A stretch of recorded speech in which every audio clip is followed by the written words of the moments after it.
दोस्तों, नरेंद्र मोदी की कुर्सी को साधे खड़े नायडू बाबू उनको टेंशन देकर चले गए हैं। शीतकालीन सत्र के आखिरी दिन चंद्रबाबू नायडू ने दिल्ली में डेरा डाल दिया और एक एक करके मोदी के मंत्रियों से मुलाकात करने लगे। तस्वीरों को देखकर तो ऐसा लग रहा था जैसे मानो हिसाब ले रहे हों। मंत्रियों से मिले भी और टास्क भी दे गए।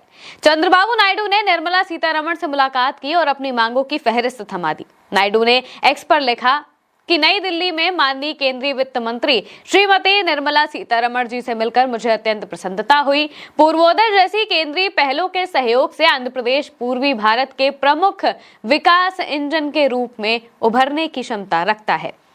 मैंने SASCI के माध्यम से वित्तीय सहायता, रायलसीमा को बागवानी केंद्र के रूप में विकसित करने की हमारी योजनाओं के दिए समर्थन और राज्य के दीर्घकालिक आर्थिक विकास को गति देने के लिए केंद्रीय बजटीय सहायता का भी अनुरोध किया।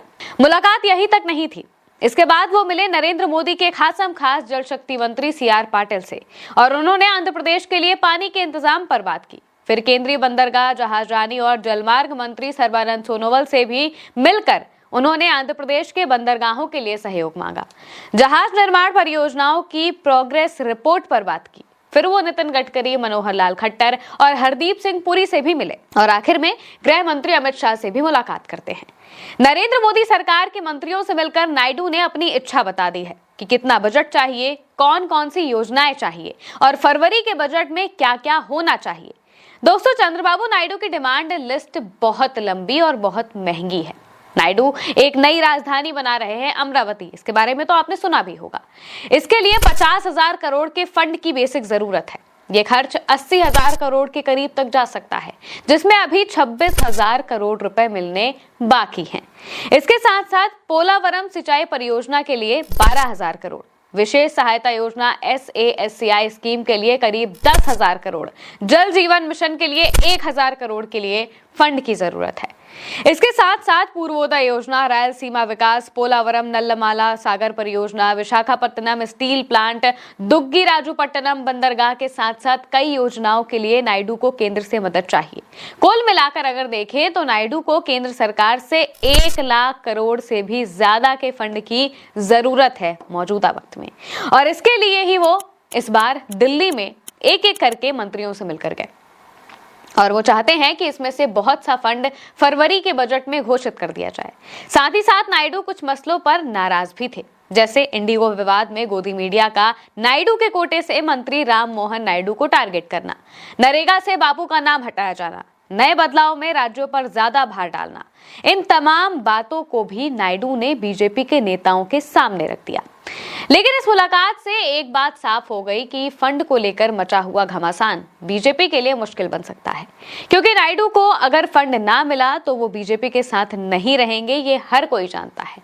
नीतीश अपनी कुर्सी के लिए मोदी के साथ है, लेकिन नायडू के लिए सबसे पहले है फंड, और वो इसीलिए बार बार नरेंद्र मोदी और उनके मंत्रियों से मिलकर फंड की मांग करते रहते हैं।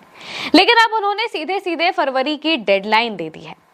नायडू और नीतीश ये वो दो बैसाखी हैं जिनके सहारे नरेंद्र मोदी की सरकार चल रही है।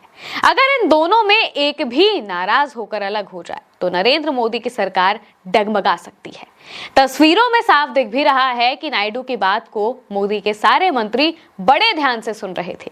बीजेपी का कोई सांसद भले ही मंत्रियों से मिलकर अपनी बात ना रख पाए, अपने क्षेत्र की विकास योजनाओं पर बात ना कर पाए, लेकिन नायडू साहब के पास क्योंकि 16 सांसद हैं और बीजेपी के पास बहुमत नहीं है, तो चंद्रबाबू नायडू की बात को गंभीरता से ना लेने की गलती नरेंद्र मोदी का कोई भी मंत्री नहीं कर सकता। नायडू दिल्ली में मंत्रियों से मुलाकात करके आंध्र प्रदेश लौटे। फौरन नीतीश कुमार दिल्ली पहुंच गए। उन्होंने भी प्रधानमंत्री और गृह मंत्री से मुलाकात कर डाली।